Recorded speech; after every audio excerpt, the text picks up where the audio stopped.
Trump's first trip to China since returning to the White House was billed as a chance to turn personal chemistry with Xi into tangible wins on trade, technology, and the Iran war. Instead, he left touting modest business deals and vague assurances, while markets and analysts judged the summit underwhelming in substance.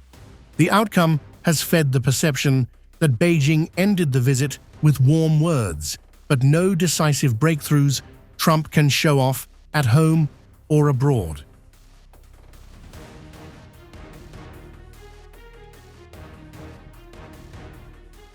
Beijing rolled out classic Chinese state pageantry, goose-stepping honor guards, and a carefully curated tour of the Zhongnanhai leadership compound.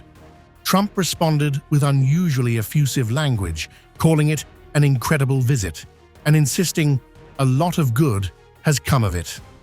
Yet behind the optics, there was no headline-grabbing concession from Beijing that altered the strategic balance or handed Trump an obvious win to present to his public.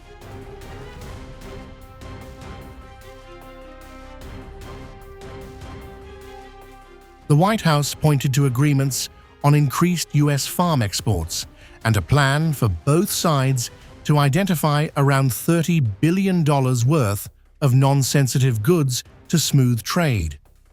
Trump also announced that China would order 200 Boeing jets, its first purchase of U.S. commercial aircraft in nearly a decade, but markets had expected roughly 500, and Boeing shares dropped more than 4% on the news.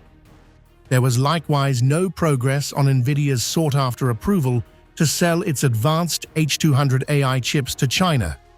Despite CEO Jensen Huang's last-minute appearance on the trip, reinforcing the sense of thin economic deliverables, Chinese stocks also slipped as investors digested the lack of major deals.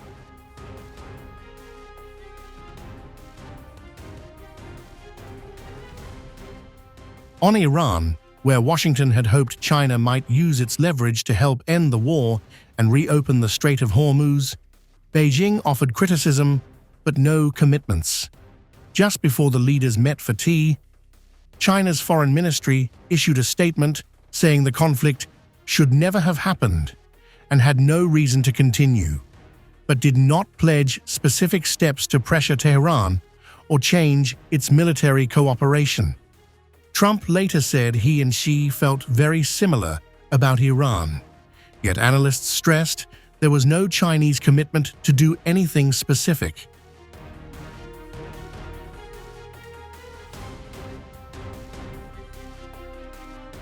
The most substantial outcome may have been simply preserving an already fragile trade truce agreed in October, under which Trump paused triple-digit tariffs and Xi eased export controls on rare earth minerals crucial to U.S. industry.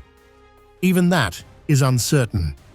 U.S. Trade Representative Jamieson Greer said no decision had been made on extending the truce beyond its expiry later this year, and one Brookings analyst called such an extension merely the most basic benchmark of success.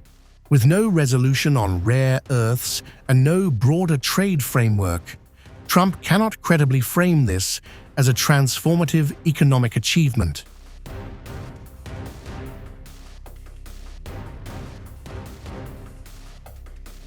Xi used the summit to reiterate red lines rather than offer concessions, warning Trump that mishandling Taiwan could push China-US ties into a very dangerous place.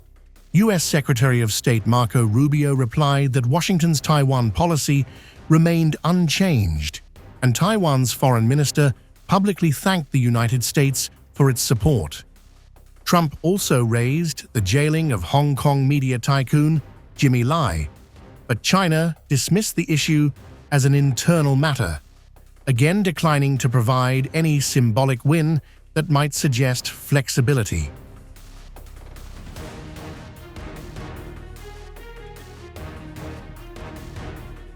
Both leaders hailed a steadier footing in what Xi called the most important bilateral relationship in the world and vowed to make it work, and never mess it up.